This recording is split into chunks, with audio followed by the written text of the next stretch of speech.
So for the last few games we've played with the back three. How have you found that's been going? Yeah, I've been pleased with it. I think it made us a little bit more solid, which obviously goals conceded has been a problem. So, as much as the 3 points pleased me, Saturday the clean sheet was also a bonus, and I think it was important. I think we've done quite well with it. Obviously, we played against Torquay, also similar shape, and I thought it suited us quite well. And obviously, we got the win, which was the most important thing. So yeah, I think we've been quite solid in it.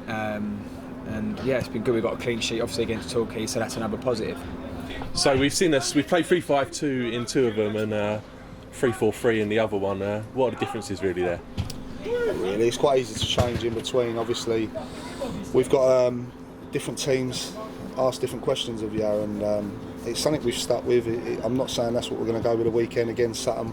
We've watched them, and it's maybe an area where we'll look to change things. I think, obviously, with Dean Beckwith going as well, I think the first time we tried it was Boreham Wood, and it worked very well for us, and we was unfortunate, I thought, to concede the goal we did. And obviously we persisted with it. Is there anything as a centre midfielder that you do differently when there's a back three as opposed to a back four, maybe covering in wide areas, things like that? Yeah, I think obviously if the wing back goes and presses their full back or wing back, then obviously you have to cover that space in the channel. But it's still pretty much the same principles. But yeah, like I say, if we're pressing high and the wing back does push on, then you're more aware of that space. But yeah, no, I think we've adapted quite well to it, and it's something we work on in training. So we're ready for anything that's thrown at us. So you've touched on it there. How much do we look at what the opposition will do? How much does that influence how we set up on a Saturday? Yeah, it does. Don't get me wrong. You obviously, it's very important you're asking questions of them, and they're worried about you. But you have to do your homework. We do it every week. From Nick, to have Y-Scout, and you can sit and watch games if we can't get out to them, which is tough in this league because the amount whenever games are on, we're normally playing. So we do our homework and try and set the boys up as best we can. I think at this level, set pieces, obviously, especially defensively, you come up against big sides. It's really important you look at things like that, which we do. But also, yeah, you've got to do it just to look at areas where you can hurt the other side. I think obviously you have to have a clear style how we're going to play and how you're going to play individually, and you can't get too caught up in what they do, but also you have to be aware of people's or team strengths and weaknesses, so you can't just sort of go into the game and just say, oh, we're going to do this and not be aware of what they're going to do. So it's probably a bit of 50-50 really. So if we train 3 times a week, how often or how much time within that week will we spend really setting up and doing sort of shape work and things like that? The Thursday's the main day that we do it. Obviously, I think if we're to stick with what we're doing next season, if it's 3 days, if we went to 4, whatever it be, I'd look to change the days. Ideally, a Friday would be better, but this year we couldn't really do it due to the academy, so it's something we need to look at. But a Thursday's our main day where we'll go through game prep on them. Is there anything that, I suppose, it's different levels, but anything you've sort of taken from this sort of level and you've sort of given to the young players at Tottenham? I think like the main thing is, if you look at every top club and every top manager, that you got to have a good mentality and a good work rate. So whatever, all the best clubs in every single league, or the best teams that win the leagues, and they all have one common theme of, without the ball they're extreme and they go and press, and to do that you have to have a good mentality. You can't, and your reaction when you lose the ball is unbelievable. If you look at Man City, when they lose it, they all swarm around the ball and they go after it in a certain time, and that doesn't just happen through coincidence. That's worked on every day in every session and every practice. So that's what I probably took from, obviously, what I try and to teach the youngsters is reaction when you lose the ball, and obviously off the ball is as important as on the ball now as well. You can't just be a passenger in the team. Everyone has to be on the same page, and that's something that I think obviously the manager at Spurs, Pochettino, is massive on people's body language and mentality off the ball and as well as on the ball. So regardless of formation, are there any sort of fundamental philosophies that you would always sort of give to your players that you always want? 100% work rate. I don't think you can't have a bad game working hard, and I think that's our main message across a couple of games. probably Barrow, although we had a lot of possession. I don't think we worked hard enough. If you look back at the other games, I think we've been, and we're as fit as most teams in this league. I think Saturday you saw Torquay as the game went on, we got stronger.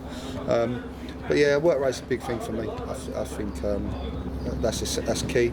I've always been someone that likes to play with width if we can and have old school wingers. They seem to be a bit of a dying breed at the moment. So, yeah, I mean, we all want to play lovely football, but I think the right. And if you're looking at the league, and you look at the teams that do well, even if you look at last season, Lincoln, I think it's having that right blend. And have we got that right this season? Probably not, which is why we are where we are, not just because of injuries and suspensions, which have been a killer, and people leaving. But yeah, the blend as the season's gone on has probably not been quite right. So you talk about the blend there. Could you say what perhaps we haven't quite got right this year? It is. I know I just said it. I don't want to sort of blame it on things, but obviously when you lose certain players, I think when we was on our good run, we had a consistent side out. It's easier if you can keep the same 11 out. I was having a chat with Macclesfield players the other week, and they said they've been very fortunate with injuries and had the same starting 11 out. It's a big part, and everyone knows their jobs. Everyone, when you're changing a team every week, like for this week, obviously we'll have 3 or so changes with Beckwith going back and things, and Ross not available. So all the time you're working and sort of reminding people on different things. So that's a big part of it. But obviously personnel. Sometimes some things haven't worked out, and that's how it's gone. But I can't fault any of them. Like I say, I always ask them to give me 100%, and 9 times out of 10 they always give me that. Do you think there's a lot of talk at the moment about sort of academy football being too sanitised and things like that? How do you feel about that? As someone who obviously a lot of people are saying, "Oh, go and play low down rather than playing academy football." What would you say to people who say that? I think the coaching, obviously, when you're in an academy environment, you're getting very good coaching, sort of up from sort of under 18, under 17, 18s, and 23s, and I think that in the environment that I work in, I think they do get honest opinions and people that know what's required to earn a living from football. So it's not all sort of fluffy and nice food after training. I think there's a reality to it, and there's people in that environment, coaches that are pushing the players every day to be the best they can be, and that's the honest opinion. And I think that if they haven't got people around them that are not honest and you done okay today and they didn't, then I don't think that's a reality of life. Like, you have to be pushing every day, and the people that are at the Spurs Academy, they're definitely them coaches and them people that they're always demanding more and know what's required to earn a living from football at whatever level. How important is it for you that you've got a manager there at Tottenham who is really, and the players can see there is a realistic pathway into the first team?